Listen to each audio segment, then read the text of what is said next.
Thank you. I'll start out by just saying a word about what we found in Morocco. First of all, the study was covered in 9 communities, covered 9 communities in Morocco, 6 rural, 3 small towns. In the small towns, the communities, of course, are neighborhoods within the small towns, fairly poor neighborhoods. As you can see, there's a lot of up and down motion. About half the population moved up or down.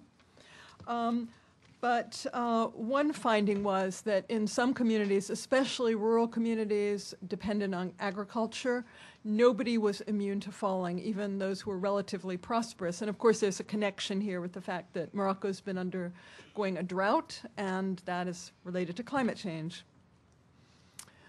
Okay, what communities had more mobile populations?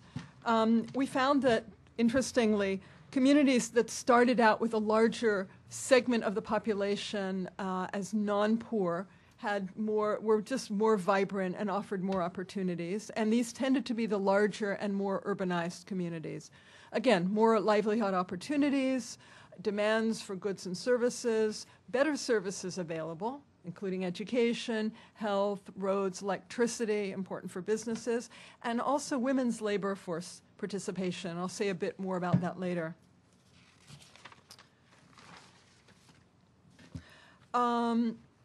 Infrastructure and social services. Morocco has seen a lot of expansion of infrastructure services in rural areas recently. And while these didn't necessarily turn into, didn't directly raise people's income, they certainly raised people's sense of well-being. They had a refrigerator, food didn't spoil, they had light, they didn't, as somebody say, have to go to bed with the chickens and so forth. When there were roads, people were going from rural communities into the local town, finding work. People were taking up jobs as haulers, and this is all mainly informal sector. At the same time, there are huge deficits. Healthcare is a big problem in rural Morocco. It's a problem for women. In terms of reproductive issues, women can't necessarily find female doctors. They can't get to cities to give birth and so on. And schooling is a huge issue. And when schools are distant, girls especially are often prevented from pursuing education. So which households moved out of poverty? Basically those that had a stable income. Sometimes this was in the formal sector. Often it came from remittances or pensions, because a lot of Moroccans, as you know, have worked abroad, in France particularly, and those who had returned were getting a pension, and the regularity meant they could plan, and this is really important.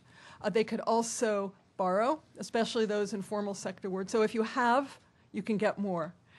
They had assets, they could survive shocks, they could survive health shocks. The least mobile, as I mentioned before, were those who depended on agriculture, and particularly rain-fed agriculture. And they were particularly vulnerable not only to drought, of course, but downsizing of some of the large farms in which they had worked.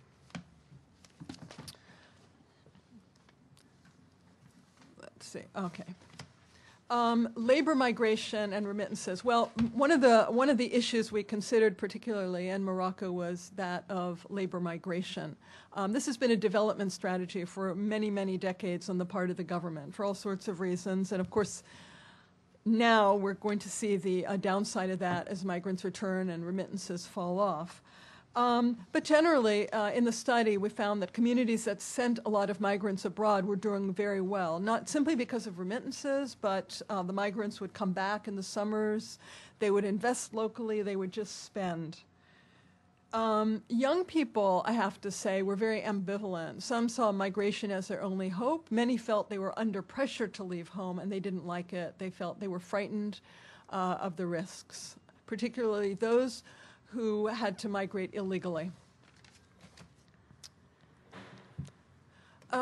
Generally, we found that in communities, in households, and particularly the more urbanized communities, where women were less restricted, that their labor force participation made a lot of difference to the household. And I'll just give you the case of one young woman who was a folk dancer. She had joined a folk dance troupe. And part of the reason she was allowed to do that was her brother knew the leader of the troops. She had gone abroad, she'd gone to Canada and so on. And her income was critical. The father was no longer able to work.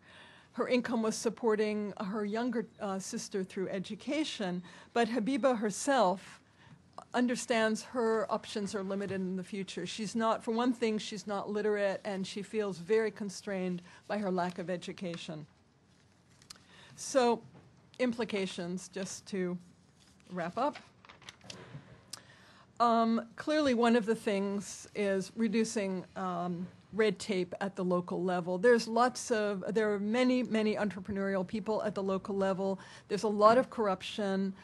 Connections matter a lot in getting permits and so on. This was somewhat decreasing.